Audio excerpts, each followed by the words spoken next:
What is going on, everybody? It is Mark Hargel, lead faculty and CEO here at Modern Pain Care. We make you the complete clinician.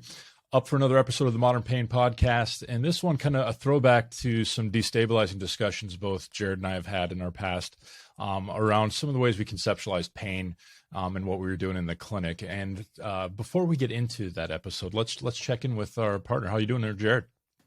Man, I'm doing good this morning.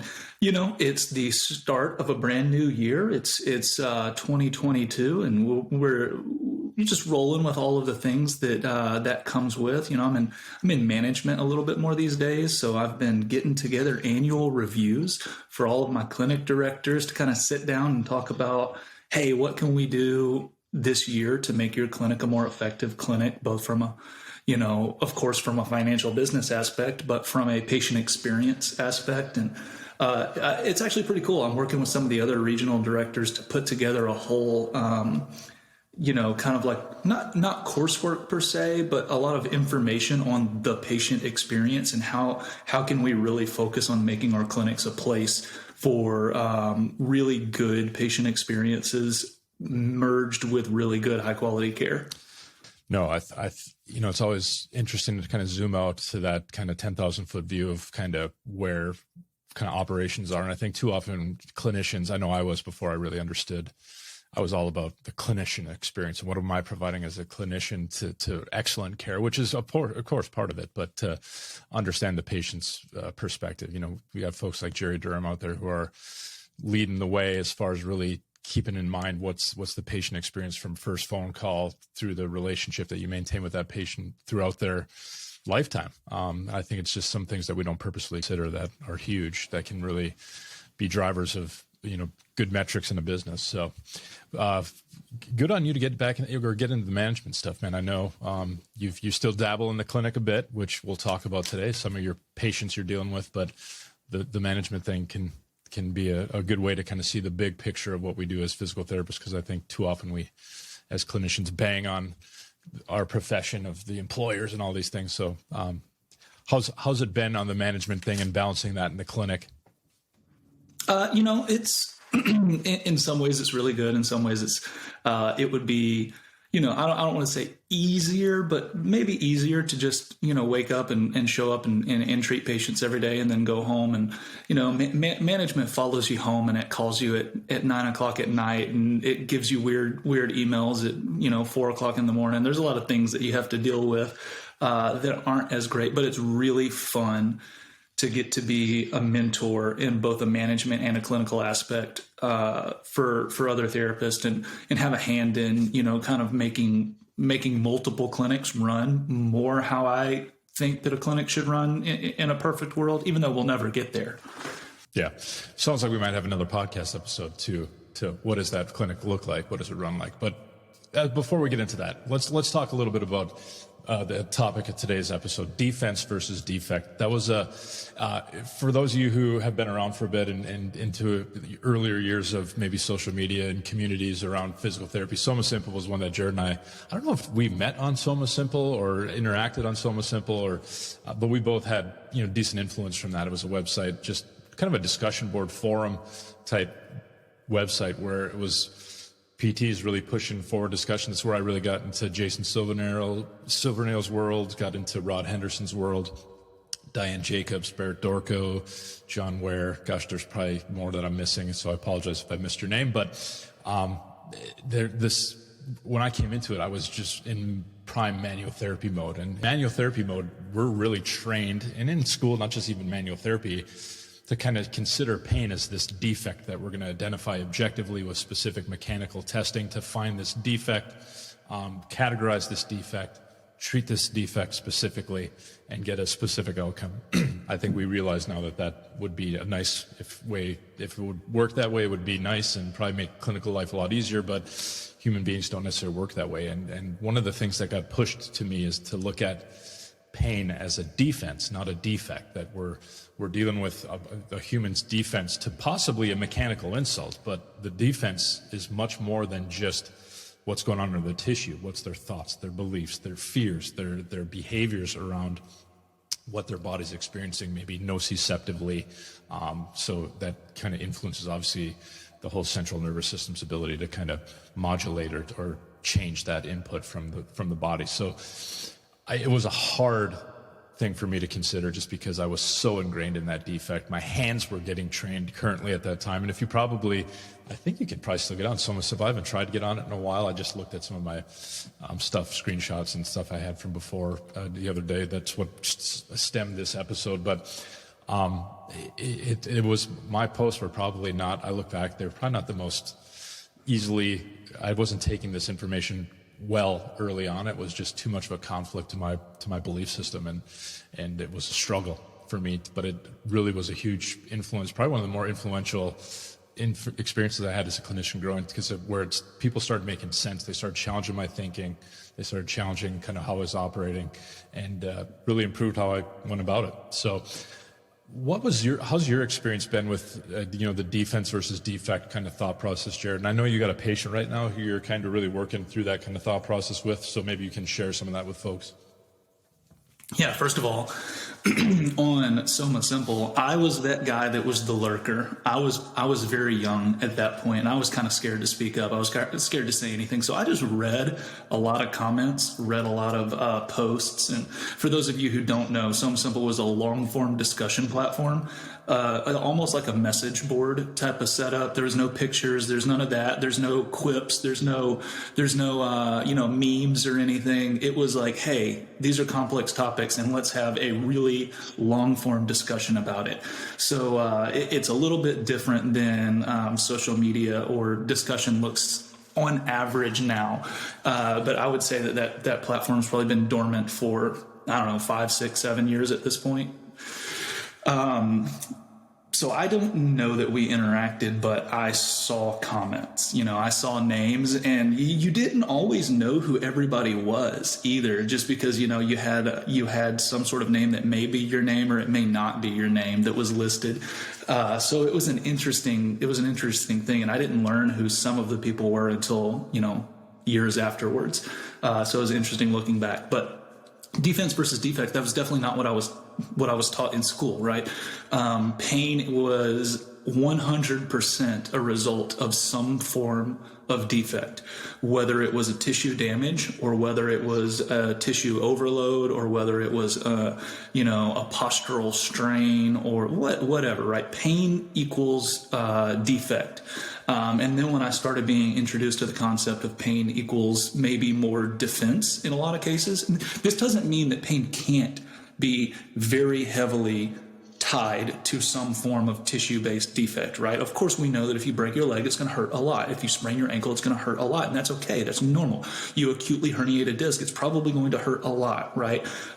So it can be tied to a defect, but it is not always directly tied to a defect, and oftentimes pain is really maybe more of this defensive type of presentation or defensive type of mechanism. And, we could get into the philosophical nitty-gritty discussion on that, but I don't think that we need to. I think that pain as a defensive mechanism on average is a pretty good kind of metaphor or analogy for what pain is. So I use this a lot with my patients, and in particular, Mark mentioned, I have a patient that I'm working with right now. Really cool guy who has had kind of a rough go of it.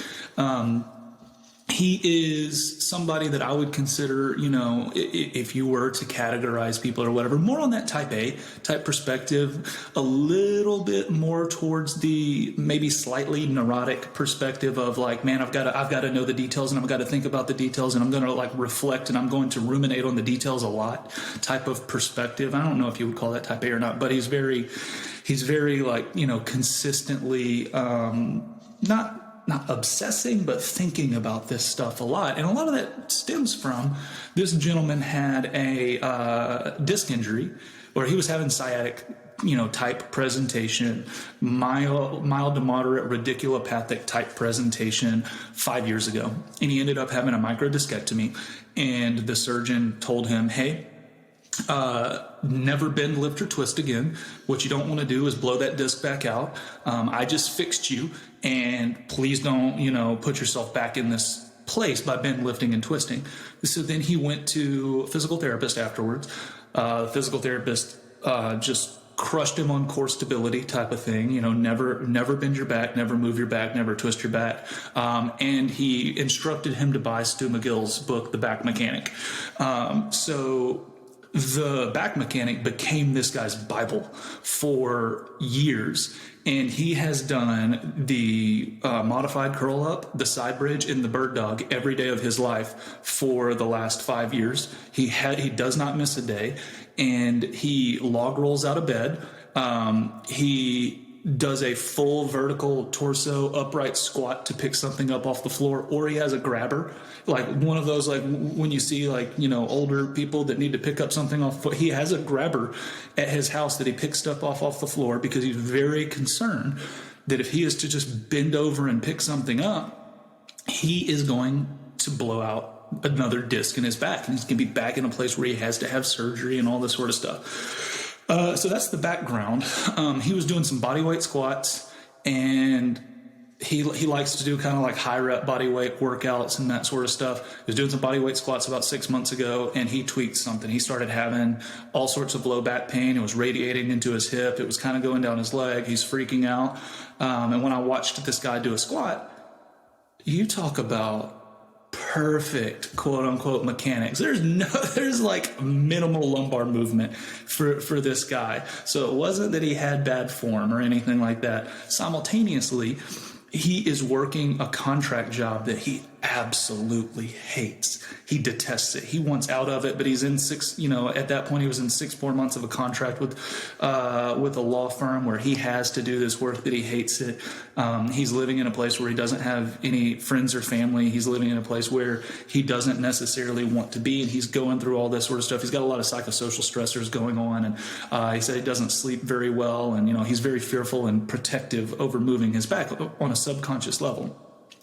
So when I evaluate this gentleman, I try to get him to do lumbar motions, forward bending, side bending, backwards bending, and like very, very, very negligible movement. And he told me straight away, he said, Jarod, like, you're asking me to bend forward right now. I haven't bent my back forward in years because I was told not to do that. I read The Back Mechanic, and it says lumbar flexion will destroy your discs. It will cause massive herniations. Like, I don't want to do that. Like, is that safe for me? Is that okay for me? And that's where our discussion started, that he has this hyper, awareness and protection around moving his back. And now let's fast forward a couple months. I've been working with this guy. He can now bend his back some. He can now get up and down off the floor. He can now pick something up off the floor. We've been doing, I've even introduced Jefferson curls and very light kettlebell swings and get up and down off the floor drills and all of this sort of stuff, right, to start introducing movement to his back. And he consistently, every single session that I see him, he needs reassurance that he is not damaging his back right now. He needs reassurance that what he feels when he bends his back is more of a defense mechanism and not a defect, right? So this is a long story to get to this point that I'm having this conversation every single day with this gentleman, and he needs the reassurance, and your patients, they're going to need the reassurance. They're going to need to hear it 50, 60, 70, 100 times that this is safe and this is okay, and that what you're feeling, that tightness, that pull, that pressure, that mild discomfort, that's a defense mechanism. And if we push it a little bit far and you get a little bit of a flare up because we have stressed your system in a way that it is not accustomed to, that is a defense mechanism. That is not a defective aspect of your body. And it is really, he's just starting to get this. I've been seeing him long enough. We've talked about neuroplasticity. We've talked about, local tissue changes, stiffness and lack of strength and changes in motor control and movement patterns and all this sort of stuff. But we've also been able to talk about changes to his brain, anxiety, expectation, kinesiophobia, all this fear of movement that, we're rehabbing him from 5 years of hyper protection versus just this little tweak that he had 6 months ago that kind of caused the cascade to occur. And we've talked about his dissatisfaction with his work, his stress with that, his stress with being isolated from, his friends and family because he lives in an area where nobody around it, he doesn't know anyone around. And this is defense mechanism. This is defense, defense, defense. He's been protecting this for so long. It's subconscious and it's conscious. This is not defect, but he still has discomfort. He still has some pain and some soreness and some stiffness when we move, but it is not a defect. So this concept is super front of my mind right now because it is the exact discussion I've been having with this gentleman every single week when I see him. And I've seen him once a week for about 10 weeks now. And we're just starting to get to that point where he grasps it. So I say that in particular to remind listeners that people are not going to get this on day 1. People are not going to get this on day 3. People are not going to get this on day 5 a lot of the time, or even day 7. Sometimes it takes day 10 or day 12 or day 20 before you can really start to help people understand defense versus defect. So for fear that I'm just going to talk forever, I'm going to take a step back and kind of see what your thoughts are, Mark. No, this is a good case because it definitely embodies what we're talking about. And have had some definitively similar patients. And if you ever watch, Peter O'Sullivan's stuff, he's probably one of the folks that utilizes behavioral experiments. I know him and JP Caneros in their group just released a paper on safety learning and different things. Highly recommend you guys read that because it basically, if you just keep rolling out the same defect language with those folks, you're going to just keep spiraling into the same old.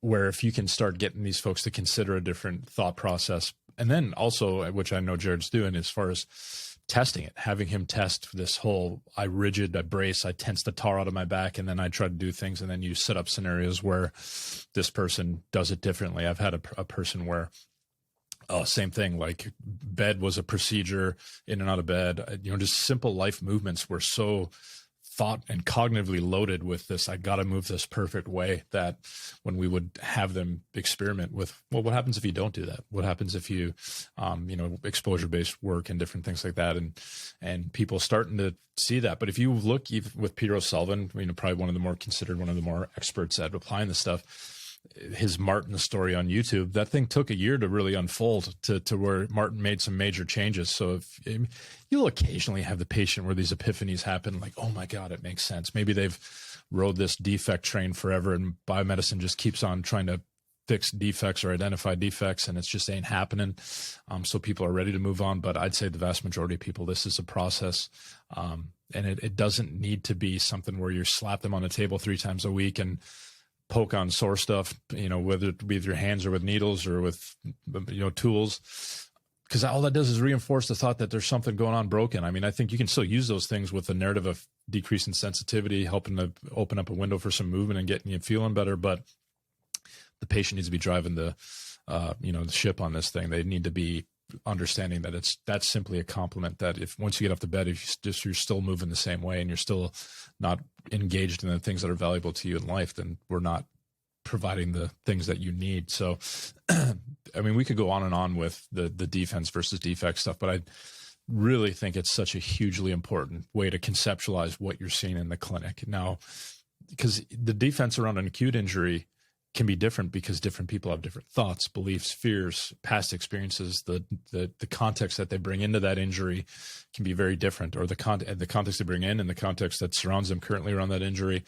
That becomes why you need to know the unique person that carries the tissue defect, that if there is one there. But then also don't go chasing tissue defects when, the clinical case doesn't make any sense, that there could be something still acutely damaged. Like they're long since past tissue healing times. Now we can talk about chronic inflammatory stuff, neuroinflammation, and different topics, which we do in our coursework, but too much for this podcast, of course. But just a helpful way to start looking at patients. I think it was one of the ways that really helped me help a lot more people in clinic when I started conceptualizing that way. And starting to have conversations with people where they could start conceptualizing it that way.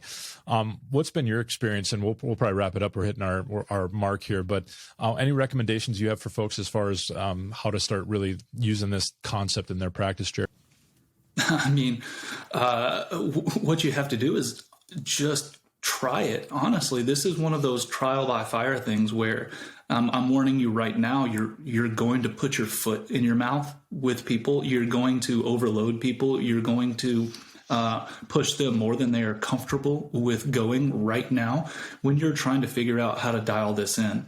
Like if you know somebody that you feel like is pretty good at this, I mean, try to talk through those scenarios with them, try to talk through your particular patient case with them, and see if they have some good discussions on maybe where their entry point for education or their entry point for loading or their entry point for experimentation is right now. But if you don't have that type of person, it's going to be some trial and error. It goes a lot better if you find some form of feedback or mentorship on this. You'll probably mess up a little bit less and get good at it a little bit faster. But if you don't have that, you feel like you're on an island. You're really going to have to do some trial and error and be super reflective of what you're doing and why you're doing it.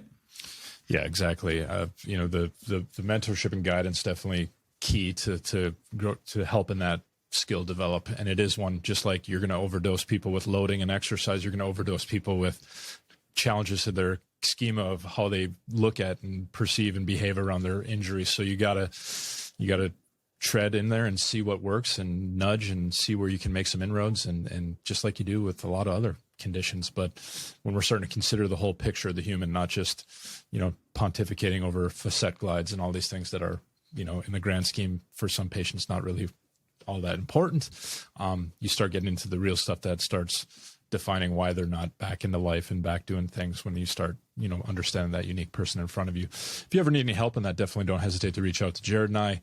We're happy to have conversations with you. We love working with clinicians on incorporating this stuff just because we are tired of seeing those patients and we've sent these patients out into the world too, of like, don't bend and, use your McGill 3 and do all these things that at the time was the best thing we thought we were doing. But, obviously for some people that may work, for a lot of people that might be a road to a disabling path going forward. So we're going to wrap it up with that part of the podcast. I would love to hear your comments, what you thought of the episode. And if you have any other thoughts on things you'd like to hear us talk about, some things that you struggle with in your caseload, don't hesitate to reach out, Jarod or Mark at modernpaincare.com, and we're happy to have some conversations and talk about it on the podcast. So we will leave it at that. And until next time, you guys have a good rest of your day. We'll talk to you then.